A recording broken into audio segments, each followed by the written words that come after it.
Ia sudah lama sendiri. Kesepian sampai akhirnya mencoba aplikasi kencan dan menemukan seseorang yang membuatnya percaya lagi pada rasa. Pertemuan mereka manis, obrolan mereka nyambung, dan malam itu mereka melepas semua batas. Tapi pagi hari membawa kejutan tak terduga. Pria yang baru saja memeluknya dengan penuh hasrat adalah orang terakhir yang ia duga. Dea menatap layar laptopnya sambil menghirup kopi yang mulai dingin. Di luar jendela kantornya, Jakarta bergerak cepat seperti biasa, macet, hiruk-pikuk, dan riuh rendah aktivitas manusia yang tak pernah berhenti. Tapi di dalam ruangan itu, sunyi. Hanya suara ketikan keyboard dan desisan AC yang menyapa telinganya. Usianya 29 tahun. Sebentar lagi 30. Banyak orang bilang usia itu bukan angka, tapi bagi Dea, usia adalah pengingat. Pengingat bahwa ia sendiri. Lagi-lagi sendirian, karirnya lancar. Ia baru saja dipromosikan sebagai manajer strategi di perusahaan marketing besar tempat ia bekerja selama 5 tahun terakhir. Gaji tinggi, apartemen mewah, mobil bagus. Semua orang iri. Tapi mereka tidak tahu apa yang dirasakan Dea setiap malam saat semua notifikasi sudah mati dan hanya suara detik jam dinding yang terdengar. Tidak ada panggilan video dari pacar, tidak ada pesan singkat yang membuat senyumnya muncul tanpa sadar. Tidak ada siapa-siapa. Ia pernah punya beberapa hubungan, tentu saja. Pacaran saat kuliah, 2 kali menjalin LDR, dan 1 kali nyaris kepelaminan. Tapi semuanya bubar.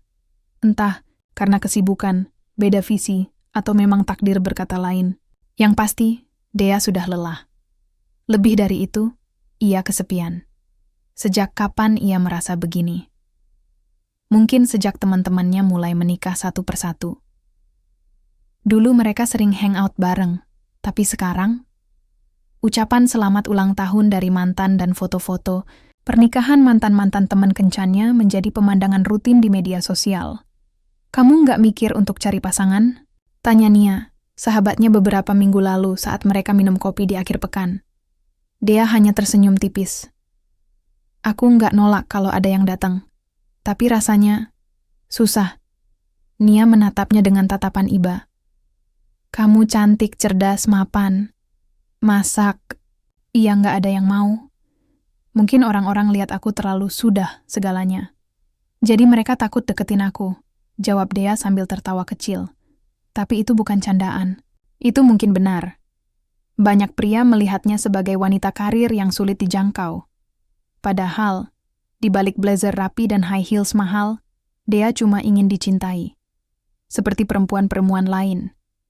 Dan mungkin itulah alasan mengapa, pada suatu malam, yang sama sekali biasa, Dea membuka aplikasi dating, yang selama ini ia hindari. Bukan karena percaya akan menemukan cinta, tapi lebih karena rasa penasaran dan sedikit harapan. Semoga saja, mungkin, ada seseorang di sana yang bisa memahami. Ia mengetikkan nama akun, memilih foto profil, dan mulai menggeser-geser layar. Beberapa wajah muncul, ada yang menarik, ada yang kurang cocok. Ia mencoba menulis bio singkat, single, 29, suka traveling, wine, dan diam-diam suka masak. Sederhana. Tapi cukup untuk memberi gambaran siapa dirinya. Beberapa menit kemudian, notifikasi pertama muncul. Seseorang mengirim pesan pertama. Dea membaca isinya. Senyumnya muncul tanpa sadar. Hai Dea, kamu juga suka red wine? Aku baru aja habiskan botol Cabernet Sauvignon favoritku. Kebetulan banget nemu kamu. Balasan Dea keluar begitu saja, ringan, santai. Dan entah kenapa, rasanya nyaman. Pertemuan itu belum dimulai, tapi awal sesuatu sudah dimulai. Dea menatap layar ponselnya sambil mengunyah ujung sedotan minumannya.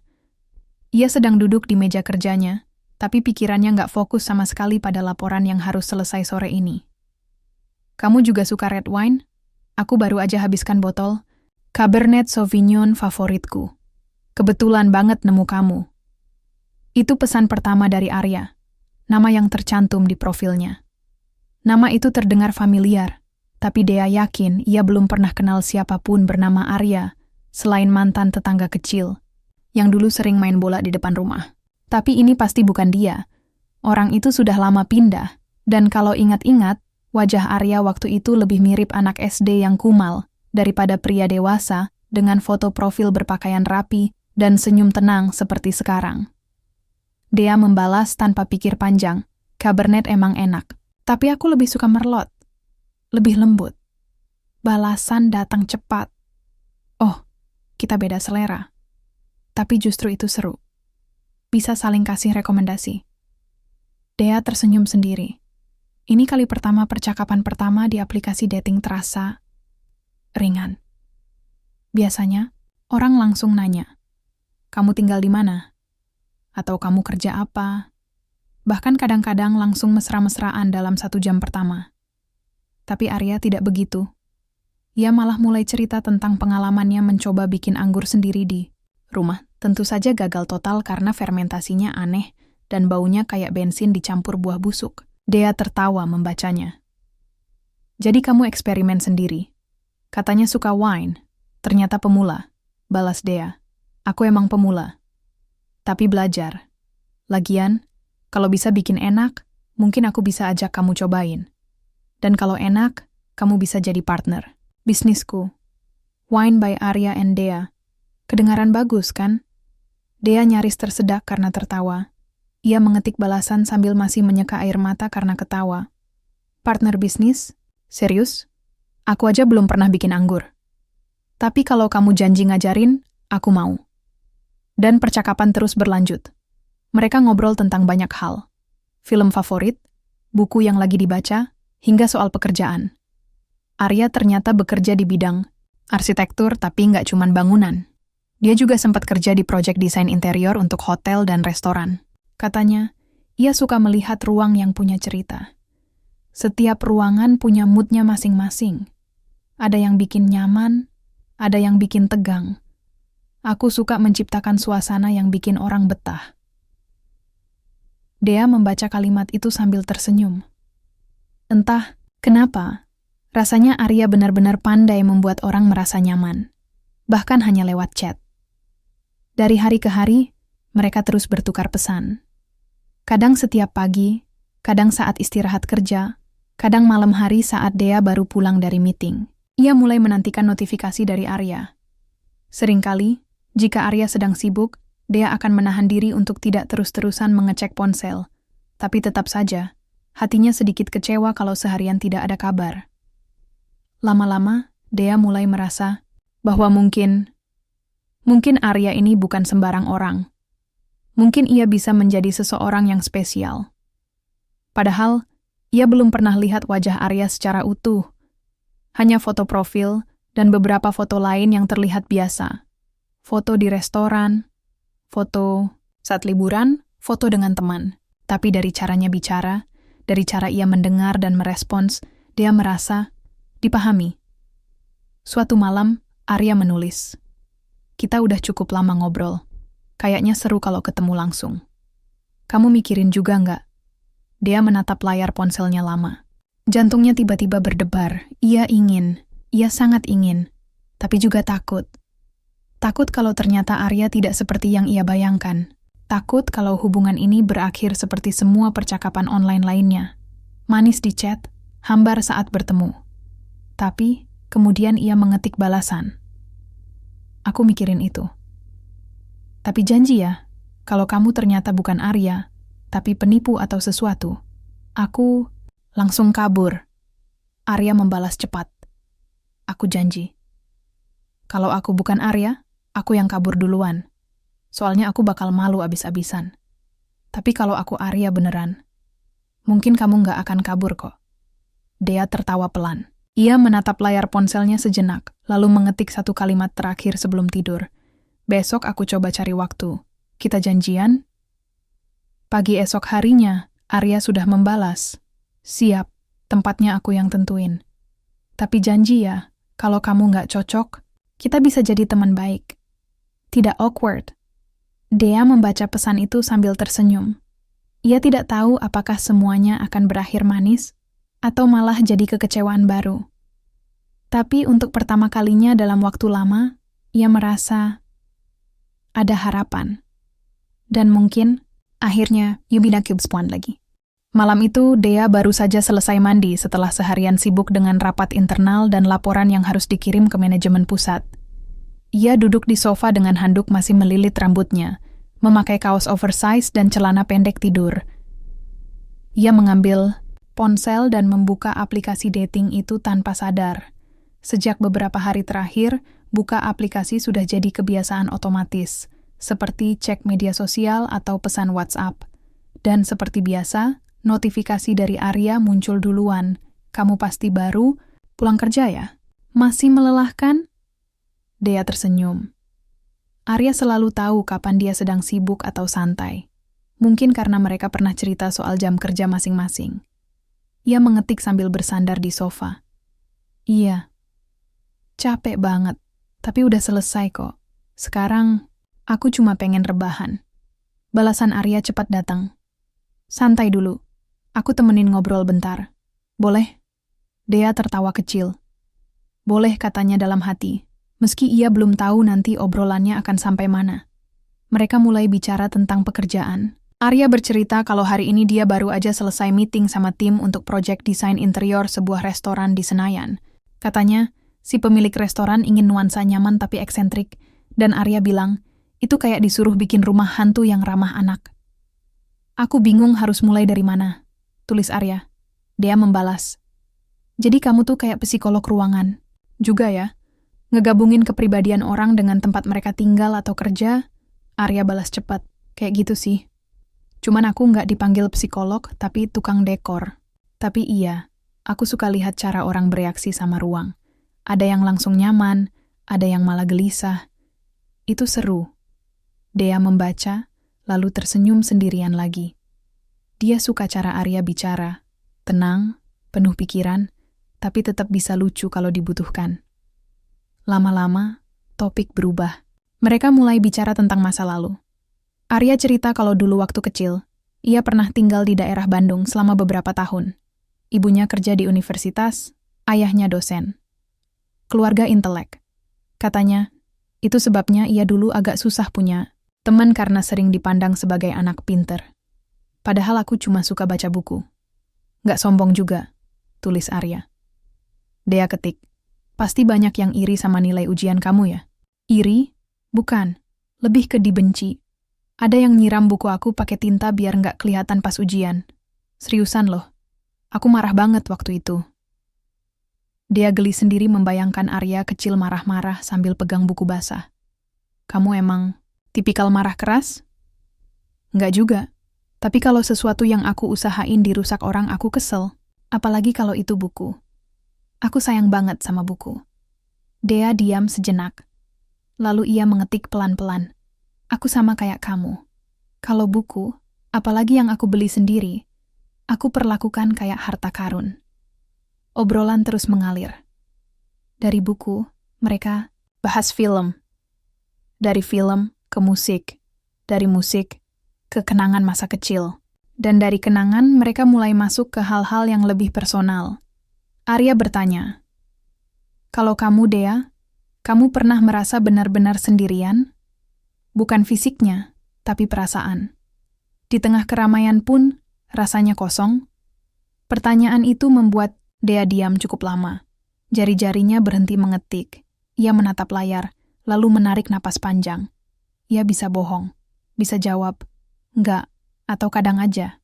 Tapi entah kenapa, kali ini ia tidak ingin berbohong. Ia mengetik, iya, sering. Meskipun di sekelilingku banyak orang, kadang aku merasa, nggak ada yang benar-benar ada buat aku. Kamu juga? Balasan Arya datang lebih lambat dari biasanya.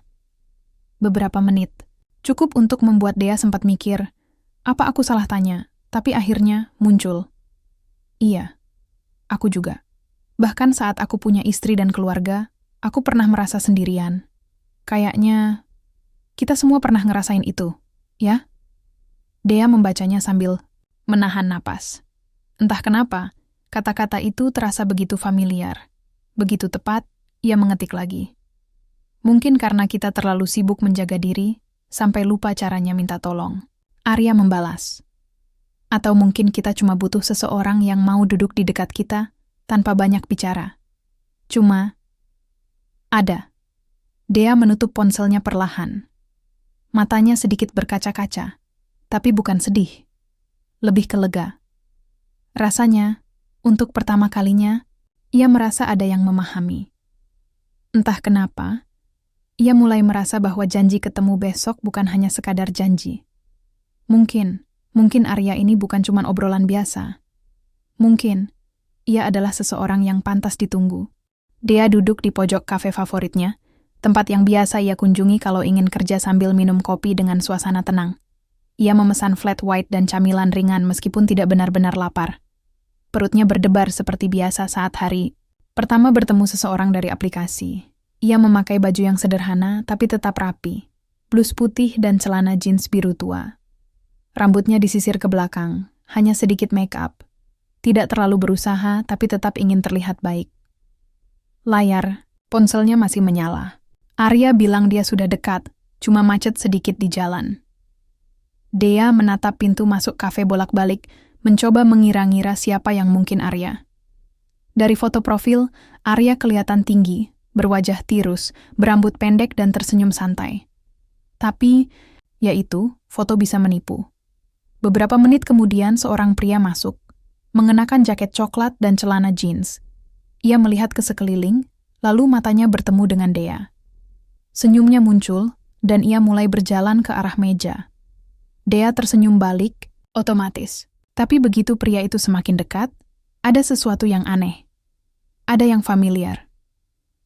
Saat ia sampai di depan meja, Dea langsung sadar. Wajah itu, wajah yang pernah sering muncul di foto-foto masa kecilnya. Wajah yang dulu sering mengganggu dia waktu liburan bareng keluarga besar. Wajah yang dulu selalu ngeledeknya karena suka ngupil diam-diam. "Kamu, Arya?" tanya Dea tanpa sadar. Suaranya agak pelan. Pria itu duduk. Senyumnya belum hilang. "Iya, dan kamu pasti Dea." Dia menyerahkan tangannya untuk jabat tangan. "Lumayan juga akhirnya ketemu. Kamu sama kayak bayanganku." Dea menjabat tangannya, tapi pikirannya masih stuck. Ini nggak mungkin. "Arya? Kakakku Arya?" Senyum Arya sedikit memudar, tapi tidak sepenuhnya hilang. Ia menarik napas pendek, lalu tersenyum lagi. "Iya, aku. Jadi, ternyata kita ketemu lewat aplikasi dating. Lucu juga ya hidup." Dea diam. Matanya membulat. Otaknya bekerja cepat. Ini benar Arya, kakaknya sendiri dari ibu yang sama. Mereka punya darah yang sama. Tapi mereka tidak pernah dekat. Setelah orang tua mereka bercerai, Arya tinggal bersama ayah, sementara Dea tinggal dengan ibu. Lama-lama kontak keluarga mulai renggang. Arya menikah beberapa tahun lalu, tapi Dea bahkan nggak datang ke pernikahannya karena hubungan keluarga yang dingin. Dan sekarang, mereka ketemu lagi. Di kafe. Melalui aplikasi kencan. "Jadi, kamu pakai aplikasi ini juga?" tanya Dea suaranya. Lebih rendah dari sebelumnya. Arya tertawa kecil. "Iya, kayaknya lucu aja. Aku nggak tahu kamu juga pakai. Sampai lihat foto profilmu, aku mikir, kok mirip Dea ya?" Dea menggeleng-geleng pelan. Ini gila. Ini kayak plot twist film romantis. Murahan. Mereka berdua tertawa, tapi tawa itu tidak sepenuh hati. Lebih ke cara untuk menghilangkan canggung. Sejenak, mereka diam. Menyesuaikan diri dengan situasi yang tidak terduga. "Aku malu," kata Dea akhirnya. Arya menggeleng. "Nggak usah. Ini bukan salah siapa-siapa. Lagian, aku juga yang salah. Harusnya aku kasih tahu dari awal kalau aku pernah punya adik perempuan bernama Dea." Dea mendengus. "Tapi gimana juga, aku juga nggak kepikiran bakal nemuin keluargaku sendiri lewat aplikasi ini." Arya mengambil segelas air mineral dari atas meja dan meneguknya. "Jadi, kamu kesepian ya, Dea?" Pertanyaan itu keluar begitu saja, tidak keras, tapi tepat di hati. Dea menatap Arya. Matanya sedikit berkaca-kaca. Ia tidak menjawab langsung, hanya menunduk, lalu tersenyum kecil. Kayaknya, "Iya, cuma aku nggak nyadarin sampai kamu nanya tadi." Arya tidak merespons dengan kata-kata. Ia hanya menatap Dea dengan pandangan yang membuatnya merinding. Jangan merasa kesepian. Ada aku kok. Kalimat itu keluar begitu saja. Tapi rasanya sangat berat. Bukan sekadar ucapan, tapi janji. Dia menarik napas panjang. Lalu ia tersenyum. Oke, aku percaya. Keduanya lalu mulai ngobrol lagi. Tentu saja obrolannya lebih personal. Mereka membicarakan masa kecil, kenangan yang sempat pudar, keluarga yang mulai renggang, dan kenapa mereka tidak pernah saling mencari sebelumnya. Obrolan itu tidak terasa canggung lagi. Malah sebaliknya, terasa nyaman, seperti dua orang asing yang tiba-tiba sadar bahwa mereka punya ikatan yang lebih dalam dari sekadar percakapan. Tapi entah kenapa, setelah semua cerita selesai, Arya tiba-tiba berkata, "Mau pulang bareng, aku anter. Atau mau lanjut ngobrol?" Di tempat lain, dia menatap Arya sejenak, lalu ia tersenyum. "Lanjut aja. Aku juga belum pengen pulang." Dan begitu, malam mereka belum selesai. Belum selesai sama sekali. Dea dan Arya keluar dari kafe dengan langkah yang tidak terlalu cepat. Udara malam cukup sejuk, meskipun Jakarta tetap saja panas di bagian bawah leher. Mereka berjalan menyusuri trotoar, sambil sesekali tertawa kecil mengingat masa lalu. Setelah obrolan tadi, Dea merasa aneh. Tapi bukan aneh buruk. Lebih ke perasaan nggak nyangka. Dia baru aja bertemu kakaknya sendiri lewat aplikasi kencan. Dan percaya atau enggak, mereka bisa ngobrol seperti dua orang asing yang saling nyambung, bukan seperti saudara yang dulu jarang komunikasi. "Jadi, kamu serius masih pakai aplikasi ini?" tanya Dea sambil melirik Arya. Arya tersenyum simpul. "Iya, aku juga mikir kok. Apa aku gila ya? Kakak adik ketemu lewat dating app?" Dea mendengus. "Kita kayak karakter di sinetron murahan." Mereka berdua tertawa. Lalu Arya menepuk tas selempang Dea pelan. "Jadi, mau pulang sekarang atau masih pengen lanjut?" Dea memandang sekeliling. Kafe lain sudah mulai sepi. Lampu-lampu jalan menyala redup. Ia tidak benar-benar ingin pulang. Ia masih ingin bicara. Masih ingin mendengar suara Arya. Entah kenapa, setelah tahu siapa dia, rasanya ada rasa nyaman yang beda. "Aku belum pengen pulang," jawab Dea akhirnya. Arya mengangguk. "Ada satu tempat dekat sini. Bisa ngopi atau minum sesuatu. Tempatnya tenang. Kamu pasti suka." Dea hanya mengangguk balik. Ia ikuti Arya tanpa banyak tanya. Beberapa menit kemudian mereka sampai di sebuah hotel kecil yang cukup eksklusif. Bukan hotel besar dengan lobi ramai dan resepsionis berpakaian rapi. Ini lebih ke tempat yang biasa dipakai untuk pasangan-pasangan yang ingin punya ruang pribadi. Dea sempat ragu saat Arya memesan kamar. "Kenapa di sini?" tanyanya pelan. Arya menoleh. Senyumnya tetap ada, tapi matanya terlihat lebih tenang. "Soalnya kita butuh tempat yang tenang. Nggak enak kalau lanjut ngobrol di luar. Lagian, udah jam segini. Di luar cuman ada angin dan macet." Dea diam. Ada sedikit keraguan di hatinya. Tapi ia ingat apa yang Arya bilang tadi. "Jangan merasa kesepian. Ada aku kok. Dan mungkin itu cukup." Ia mengangguk pelan. Oke. Saat masuk ke dalam kamar, Dea langsung merasa suasana berbeda. Pencahayaannya redup, aromanya wangi, dan musik jazz. Alunan pelan terdengar dari speaker di sudut ruangan. Arya melepas jaketnya dan duduk di sofa. "Duduklah. Mau minum apa?" Dea meletakkan tasnya di atas meja, lalu duduk di sebelah Arya. "Aku nggak lapar, cuman..." Agak tegang. Arya tertawa kecil. "Iya, aku juga. Tapi santai aja. Ini cuman kita berdua. Ngobrol. Seperti tadi." Dea menatap Arya. Ia coba membaca ekspresi wajahnya. Tapi Arya tampak tenang. Nyaman. Bahkan, aman. Ia mulai rileks. Mereka ngobrol. Lagi. Tentang pekerjaan. Tentang keluarga. Tentang masa lalu yang sempat hilang. Tapi semakin lama, topik obrolan mulai bergeser. Menjadi lebih personal. Lebih dalam. "Kamu pernah ngerasa kamu pengen dicintai tanpa syarat?"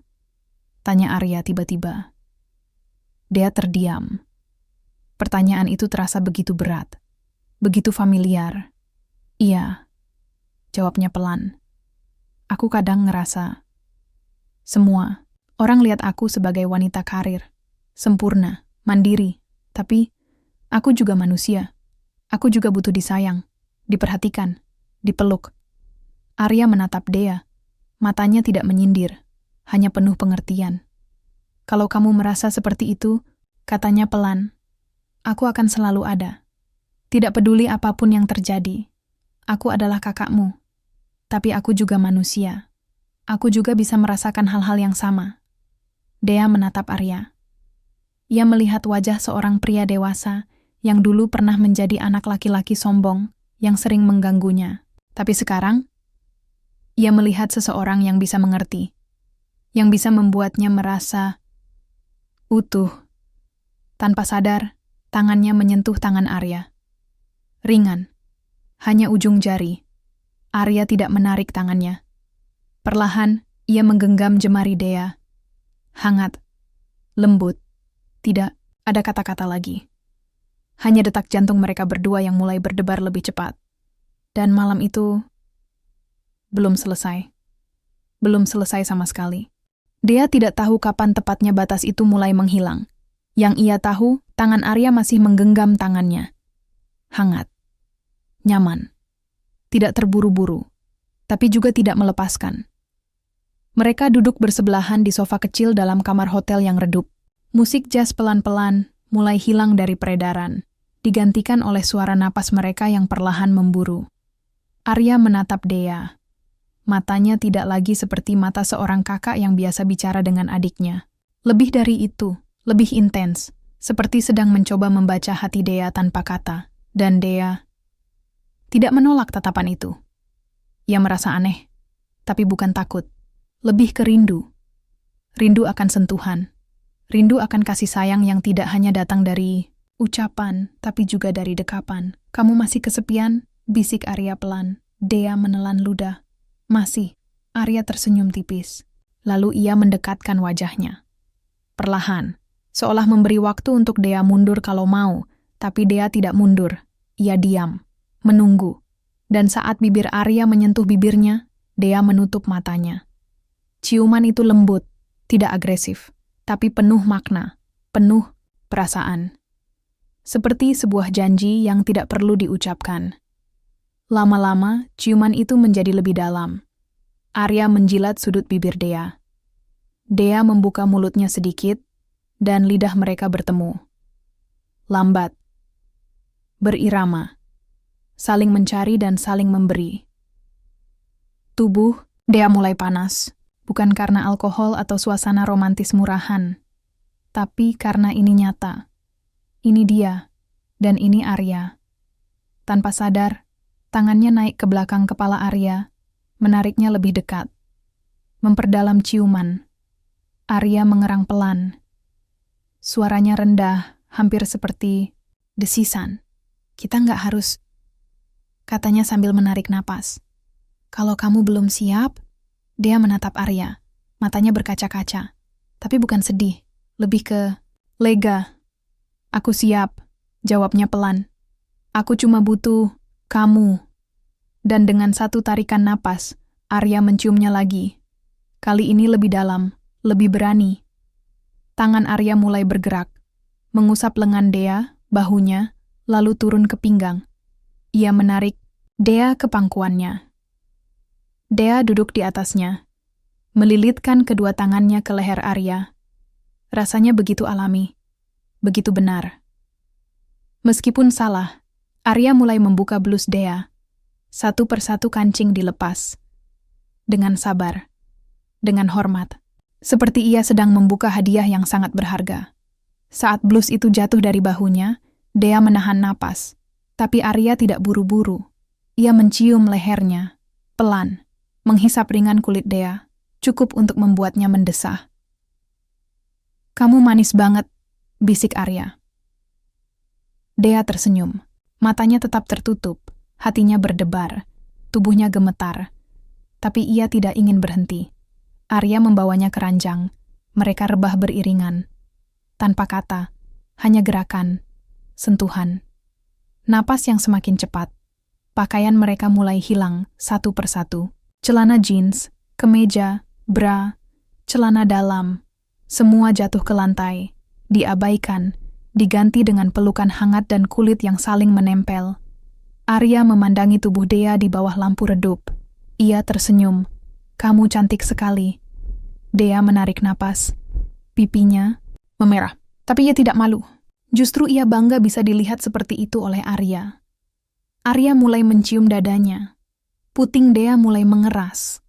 Arya menjilat, mengulum, lalu menghisap perlahan. Dea mendesah keras. "Ah, Arya." Arya tersenyum. Tangannya mulai turun ke perut Dea, lalu ke paha. Dia menyentuh sela-sela pahanya. Lembut, tapi pasti. Dea membuka kakinya sedikit, memberi ruang, memberi izin Arya memasukkan satu jarinya. Dea mengerang. "Kamu basah," bisik Arya. Dea menggeleng pelan. "Kamu yang bikin aku begini." Arya tertawa kecil. Lalu ia menambahkan jarinya, menggerakkannya masuk dan keluar. Perlahan, sampai Dea mulai menggeliat di bawahnya. "Lebih," desis Dea. Arya mengiyakan. Irama tangannya meningkat.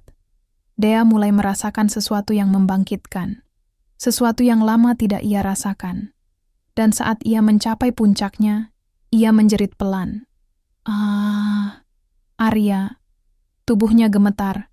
Matanya berkunang-kunang. Napasnya pendek-pendek. Arya mencium keringat di dahinya. "Puas?"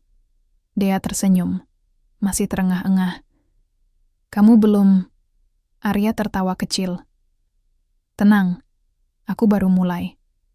Ia melepas celana dalamnya. Penisnya sudah keras, besar, tegak. Dea menatapnya.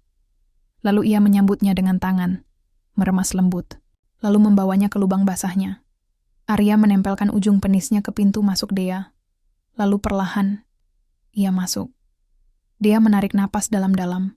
Ada rasa sakit kecil, tapi langsung berubah menjadi kenikmatan. Arya mulai bergerak. Pelan, dalam, keluar. Lagi, lagi, lagi. Dea memeluknya erat, mendesah di telinganya, menyebut namanya. "Arya." "Oh Tuhan." "Arya." Arya menempelkan dahinya ke dahi Dea. Mereka saling menatap. Tidak ada kata. Cuma rasa. Rasa yang sama. Kesepian, kesedihan, kerinduan, kenikmatan. Arya menambah kecepatannya. Dea mulai merasakan gelombang kedua. Lebih tinggi, lebih kuat. Aku mau. Arya menciumnya. Menelan semua desahan dan jeritan kecilnya. Dan akhirnya, mereka berdua mencapai puncak bersama. Berat napas, basah keringat, hati yang terasa kosong dan penuh sekaligus. Arya rebah di sebelah Dea, menarik selimut untuk menutupi tubuh mereka. Dea menatap langit-langit kamar, hatinya campur aduk. Ini salah. Tapi rasanya benar. Arya mengusap pipi Dea. "Kamu baik-baik aja?" Dea menatapnya. Lalu tersenyum. "Iya, aku baik-baik aja. Aku bahkan senang." Arya tersenyum balik. Lalu ia menarik Dea ke dalam pelukannya. Malam itu mereka tidur berpelukan, tanpa penyesalan. Hanya rasa lengkap. Dea bangun dengan kepala terasa berat dan mata masih setengah tertutup. Udara dalam kamar hotel terasa hangat, tapi selimut tipis cukup untuk membuatnya nyaman. Ia mengerjap beberapa kali, mencoba memahami di mana ia berada. Lalu ia ingat. Malam tadi. Sentuhan. Ciuman. Desahan. Dan Arya, kakaknya sendiri, yang tidur berpelukan dengannya semalaman. Ia menoleh ke samping. Arya belum bangun. Tidurnya tenang. Wajahnya tidak tampak stres atau khawatir. Hanya raut wajah seorang pria yang puas. Dea diam memandanginya. Matanya menyusuri garis rahang Arya, hidungnya, bulu matanya yang tebal. Wajah yang sama, seperti saat mereka masih kecil. Hanya saja sekarang lebih dewasa. Lebih berisi. Lebih menggoda. Dea menggeleng pelan, mencoba mengusir pikiran itu. "Jangan mulai lagi," katanya dalam hati. Ia perlahan melepaskan diri dari pelukan Arya, lalu beranjak dari ranjang. Tubuhnya terasa sedikit pegal, tapi bukan sakit yang buruk. Malah enak. Seperti habis latihan olahraga intensif yang bikin tubuh lelah, tapi jiwa lega. Ia mencari pakaiannya yang berserakan di lantai. Bra, celana, dalam, blus. Semua sudah basah oleh keringat dan cairan malam tadi. Dea tersenyum kecil mengingat semua itu. Tapi senyum itu cepat memudar begitu ia melihat jam di layar ponselnya. Pukul 8 pagi. Berarti ia harus masuk kerja dalam waktu 1 jam. Oh shit, ia buru-buru mencuci muka di kamar mandi, lalu menyisir rambutnya sekadarnya. Saat keluar, Arya sudah duduk di tepi ranjang, memakai celana pendek dan mengucek matanya. "Kamu udah mau pergi?" tanyanya sambil menguap. Dea mengangguk. "Iya, aku harus masuk pagi ini." Arya tersenyum. "Cepet juga ya. Kayaknya baru kemarin kita..." Dea menatapnya sejenak, lalu ikut tersenyum. "Iya, baru kemarin." Arya bangun dan mendekati Dea. Dengan gerakan yang sangat alami, ia merangkul bahunya dan mencium kening Dea. "Kamu baik-baik aja, ya?" Dea menatap matanya. Ingin rasanya bilang iya tanpa ragu. Tapi ia tidak bisa. "Aku akan baik-baik aja," jawabnya pelan. "Tapi aku juga agak bingung." Arya mengangguk. "Aku ngerti. Ini semua pasti membingungkan. Tapi percaya deh, aku nggak nyesel. Aku justru merasa dekat kamu lagi." Dea menunduk. Hatinya campur aduk.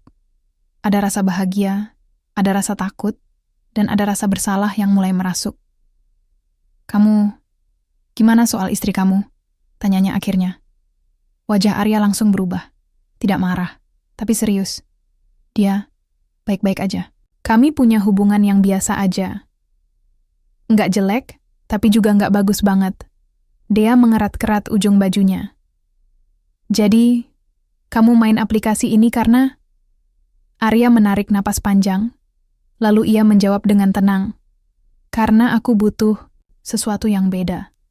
Sesuatu yang lebih hidup." Dea tidak langsung merespons. Ia hanya menatap lantai, merasa sedikit hancur. "Jadi, aku cuma pelarian?" Arya langsung menggeleng. "Enggak, kamu bukan pelarian. Kamu adalah hal yang nyata. Yang aku sendiri nggak tahu kalau aku butuh sampai ketemu kamu."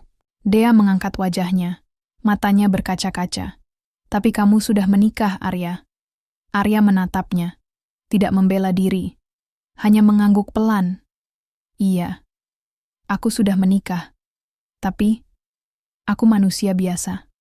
Aku juga punya rasa, punya hasrat, punya kesepian." Dea menarik napas. "Dan aku kayak obatnya?" Arya tersenyum kecil. "Lebih kayak vitamin, bukan obat. Karena kamu nggak bisa mengobati kesepian. Tapi kamu bisa bikin orang merasa lebih baik." Dea tidak tahu harus tersenyum atau menangis. Ia hanya mengangguk. "Oke." Arya menepuk bahunya pelan. "Sekarang kamu pergi dulu. Besok kita bicara lagi. Tenang aja, aku nggak akan menghilang." Dea tersenyum. Meskipun tidak sepenuh hati, ia ambil tasnya, lalu membuka pintu kamar. Sebelum keluar, ia menoleh ke belakang. Arya masih berdiri di tempat yang sama, menatapnya, dengan pandangan yang penuh arti. Dea menutup pintu perlahan, dan langkah-langkahnya mulai membawa ia keluar dari hotel, keluar dari malam yang hangat, masuk ke dunia nyata yang dingin dan penuh pertanyaan. Apakah semua ini benar? Atau hanya kenikmatan yang pada akhirnya akan menyakitkan? Dea tidak tahu. Yang ia tahu, ia ingin merasakan lagi, meskipun salah. Dea tidak bisa fokus. Ini sudah hari kedua setelah malam di hotel, dan otaknya terus memutar ulang semua yang terjadi. Sentuhan Arya, desahannya, pelukan mereka, kata-katanya, semuanya. Tapi yang paling sering muncul di pikirannya, pertanyaan itu. "Aku cuma pelarian?" Dan jawaban Arya, "Enggak, kamu bukan pelarian. Kamu adalah hal yang nyata, Yang aku sendiri nggak tahu kalau aku butuh sampai ketemu kamu. Kalimat itu terngiang-ngiang terus. Sampai saat ini. Di kantor, Dea hanya mengetik laporan sambil melamun. Bos menyapa. Ia tersadar sebentar. Teman mengajak ngobrol. Ia tersenyum tapi tidak benar-benar mendengar. Saat jam istirahat tiba, ia membuka aplikasi dating itu lagi. Meski sebenarnya ia ingin berhenti. Tapi entah kenapa ia penasaran. Apakah Arya masih aktif? Apakah dia chatting dengan orang lain juga? Dea membuka profil Arya. Masih ada foto yang sama. Statusnya online beberapa jam lalu. Ia membuka chat mereka. Tidak ada pesan baru dari Arya. Hanya percakapan semalam yang berakhir dengan kata-kata manis dan janji untuk bicara lagi besok. Tapi sesuatu dalam diri Dea mulai gelisah. Ia ingat, sebelum tertidur semalam, Arya sempat membuka notifikasi dari seseorang bernama Luna. Nama itu tidak asing bagi Dea.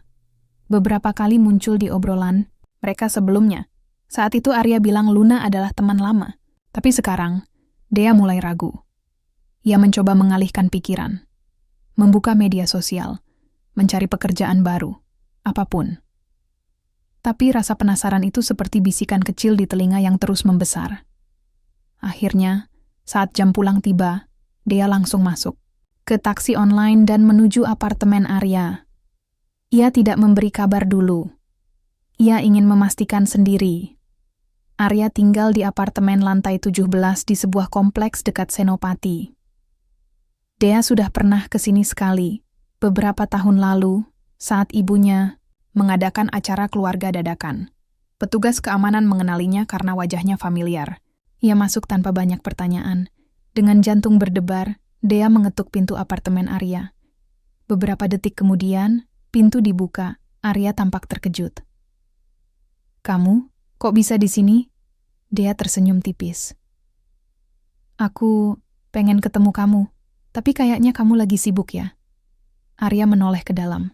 Di sofa, duduk seorang wanita cantik dengan rambut ikal dan senyum ramah. "Oh," katanya cepat. "Ini Luna, temanku. Kita lagi bahas proyek desain bareng."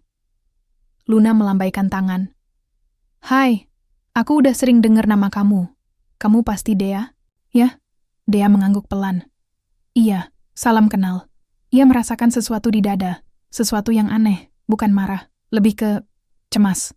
"Kamu mau masuk?" tanya Arya. Dea menggeleng. "Nggak usah, aku cuma pengen pastiin kamu baik-baik aja." Arya menatapnya sejenak, lalu mengangguk. "Oke. Besok kita ngobrol lagi ya?" Dea tersenyum. "Iya." Lalu ia berbalik dan meninggalkan apartemen itu.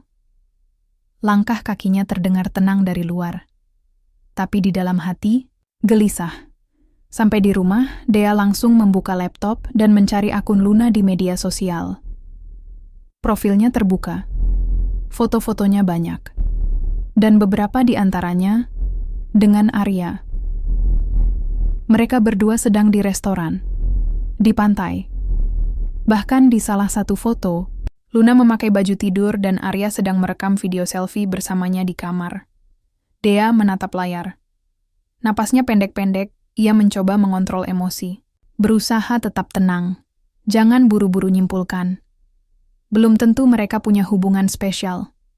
Tapi logika dan perasaan tidak selalu bisa diajak kompromi. Ponselnya berdering. Arya menelpon, Dea mengangkatnya. "Kamu kok langsung pergi tadi?" tanya Arya. "Aku nggak pengen ganggu.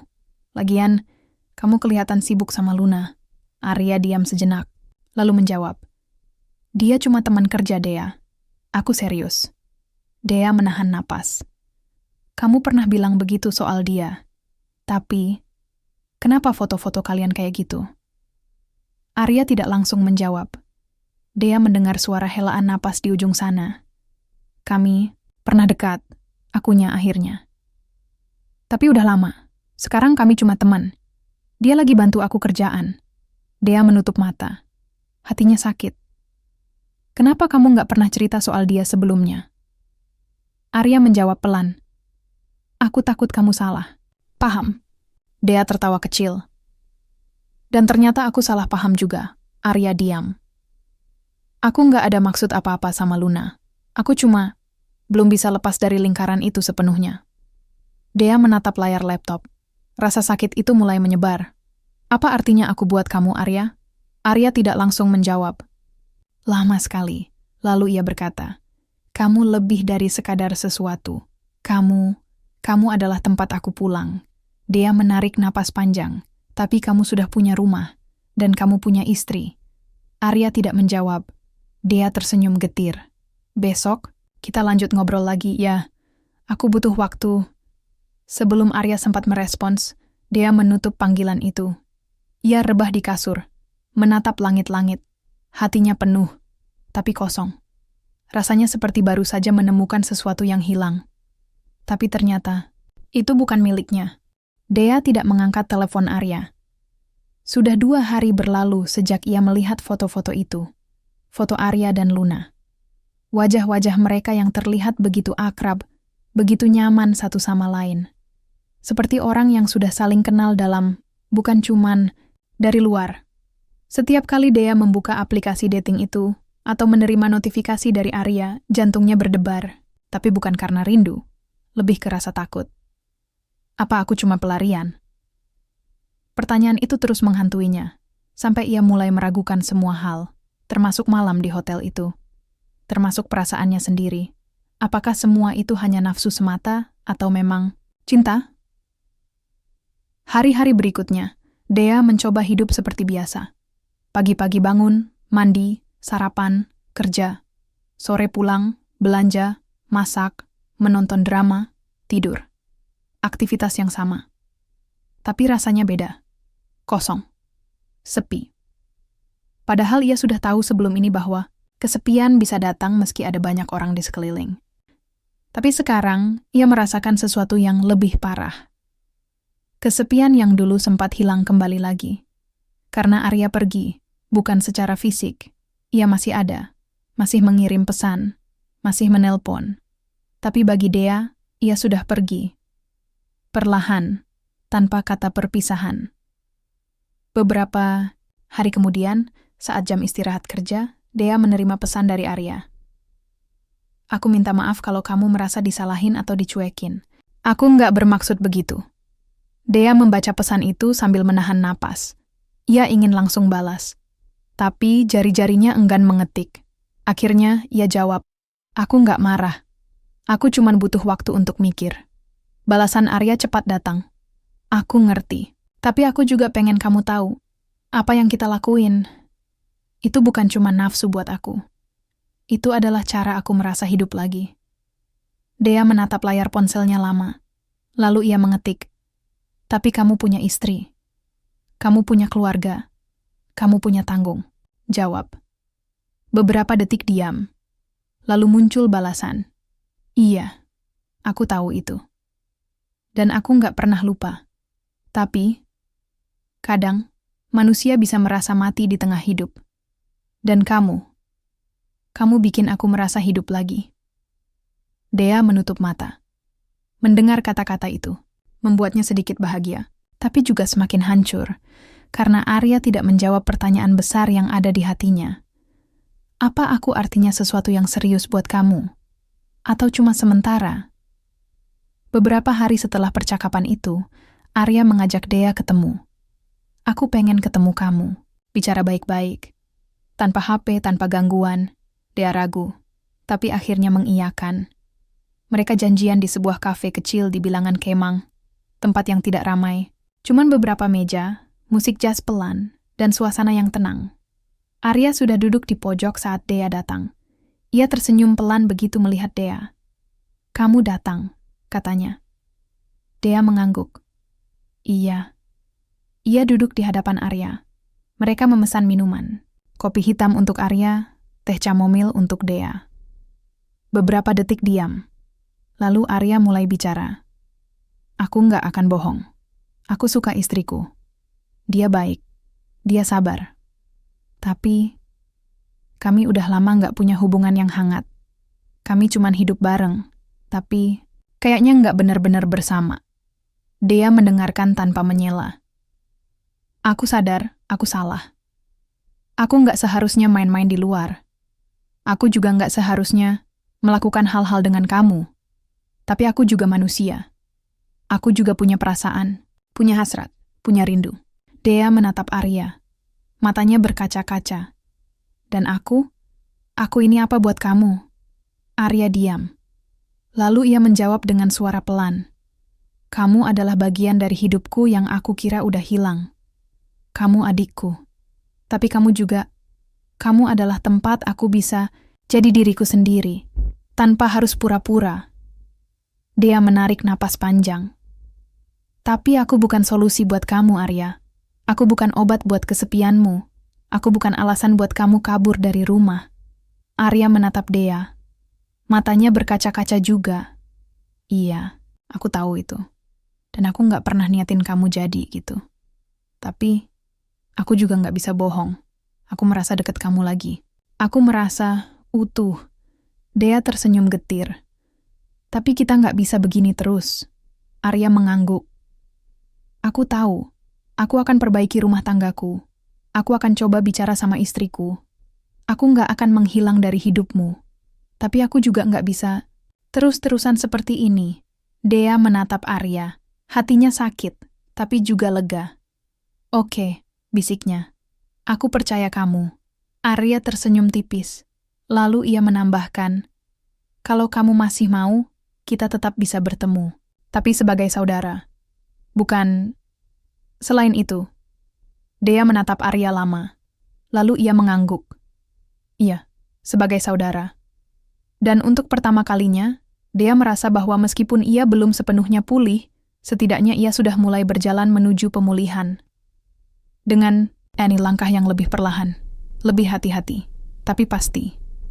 Sejak hari itu, komunikasi mereka berubah, lebih jarang, lebih santai, lebih seperti kakak adik yang baru saja saling menemukan kembali. Tapi kenangan malam itu masih tersimpan di sudut hati, yang paling dalam, kenangan yang tidak akan hilang, tapi juga tidak bisa diulang. Dea duduk di kursi penumpang jendela, menatap awan-awan yang berlari pelan di luar pesawat. Udara dalam kabin sejuk, tapi hatinya terasa panas. Bukan marah, lebih ke kosong. Ia membenarkan posisi jaketnya dan mencoba menutup mata, meskipun tahu tidur tidak akan datang begitu saja. Ini adalah langkah pertama dari usaha untuk melepaskan, untuk memulai ulang, untuk menyembuhkan. Beberapa minggu setelah percakapan terakhir dengan Arya, Dea memutuskan pergi liburan sejenak. Bukan rencana besar, hanya backpacking singkat ke Jogja. Tempat yang tenang, jauh dari hiruk-pikuk Jakarta. Jauh dari kenangan, ia sudah mengirim pesan ke Arya. Aku butuh waktu sendiri, mungkin beberapa minggu. Balasan Arya cepat datang. Oke, aku ngerti. Istirahat dulu, aku tunggu kamu pulang. Tidak ada kata-kata manis, tidak ada rayuan, cuma kalimat pendek yang cukup membuat Dea tersenyum kecil. Sejak percakapan mereka di kafe, hubungan mereka mulai berubah. Lebih ringan, lebih seperti saudara. Tapi tetap ada rasa yang tersisa, seperti aroma parfum yang masih menempel di baju lama. Saat tiba di Jogja, Dea langsung merasakan bedanya. Udara lebih sejuk, orang-orang tersenyum lebih ramah. Jalanan tidak penuh kemacetan, hidup terasa lebih lambat. Dan itu adalah hal yang ia butuhkan.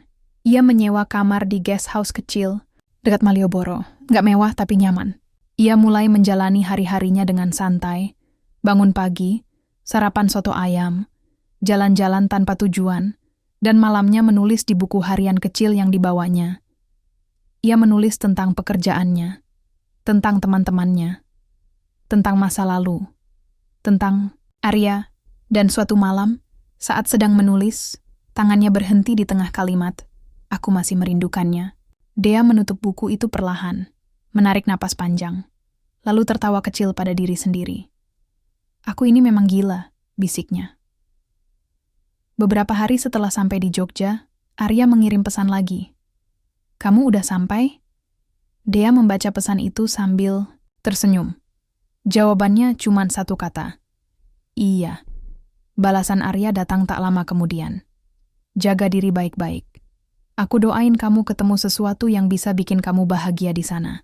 Dea membacanya berulang kali. Lalu ia mengetik balasan. Kamu juga. Semoga kamu ketemu jawaban yang kamu cari. Pesan terakhir dari Arya adalah, terima kasih Dea. Aku sayang kamu. Dea menahan napas. Lalu ia membalas. Aku juga. Dan untuk pertama kalinya dalam beberapa minggu, air matanya turun. Tapi kali ini, bukan karena sakit. Lebih ke lega. Selama di Jogja, Dea mulai mencoba hal-hal baru. Ia belajar masak di salah satu cooking class lokal. Ikut tur naik motor trail ke Gunung Kidul. Bahkan sempat ikutan open mic night di sebuah kedai kopi kecil dan membacakan puisi buatannya sendiri. Meskipun suaranya gemetar, ia mulai merasa hidup lagi. Perlahan. Tapi pasti, ia masih belum yakin. Apakah nanti saat kembali ke Jakarta semuanya akan tetap sama? Apakah ia akan tetap merasa nyaman dengan jarak ini? Atau mungkin, suatu hari nanti, ia akan bertemu Arya lagi, dan semuanya akan terasa rumit lagi. Tapi ia tidak takut, karena kali ini, ia tahu dia punya kekuatan untuk melepaskan. Dan ia juga tahu bahwa Arya akan selalu menjadi bagian dari hidupnya. Tapi bukan sebagai cinta, hanya sebagai kenangan. Kenangan yang hangat. Kenangan yang menyakitkan. Kenangan yang tidak bisa diulang. Beberapa minggu kemudian, Dea kembali ke Jakarta. Langit ibu kota tampak sama, macetnya sama, polusinya sama. Tapi Dea tidak. Ia membuka laptop, menyalakan ponsel, dan melihat notifikasi dari Arya. Selamat datang kembali. Kamu udah pulang? Dea tersenyum. Ia mengetik balasan. Iya. Aku pulang. Dan kali ini ia benar-benar merasa pulang ke dirinya sendiri. Wejangan rumah tangga dari cerita. Dalam sebuah hubungan, terutama dalam pernikahan, komunikasi dan kejujuran adalah fondasi utama. Cerita ini mengingatkan kita bahwa kesepian bisa hadir bahkan di tengah hubungan yang secara lahiriah tampak baik-baik saja. Bukan hanya soal fisik atau rutinitas sehari-hari, tapi juga soal emosi, perhatian, dan keintiman batin. Ketika pasangan tidak lagi merasa didengar, dicintai, atau dipahami, mereka bisa mencari kenyamanan di tempat lain, bahkan jika itu salah. Maka, sebagai pasangan suami istri, jangan anggap remeh rasa kesepian pasangan. Bisa jadi ia kelihatan kuat, mandiri, atau sibuk dengan dunianya. Tapi di balik itu, mungkin ia sedang menahan rindu akan kasih sayang yang tulus. Jaga komunikasi. Jangan sampai obrolan cuma tentang uang, anak, atau pekerjaan. Sisihkan waktu untuk bertanya, apa kabarmu hari ini? Bukan hanya, udah makan belum? Atau bayar tagihan belum? Jangan biarkan keintiman hanya sebatas fisik. Keintiman emosional, percaya, berbagi masalah, saling mendukung, adalah hal yang membuat pasangan tetap merasa ada satu sama lain. Kalau ada masalah, bicara. Jangan diam-diam cari pelarian, karena pelarian hanya memberi rasa nyaman sementara, tapi pada akhirnya malah memperburuk segalanya. Cinta butuh usaha setiap hari. Bukan cuma saat awal pacaran, bukan cuma saat ulang tahun, tapi setiap hari. Dengan cara-cara kecil, pelukan, ucapan sayang, atau sekadar duduk berdua tanpa gangguan HP. Pernikahan bukan akhir dari cerita cinta, tapi awal dari kerja keras bersama. Dan ketika salah satu mulai goyah, jangan saling lempar kesalahan. Tapi tanyakan, apa yang bisa kita perbaiki bersama? Karena rumah tangga bukan hanya milik satu orang, tapi dua hati yang sepakat menjaganya.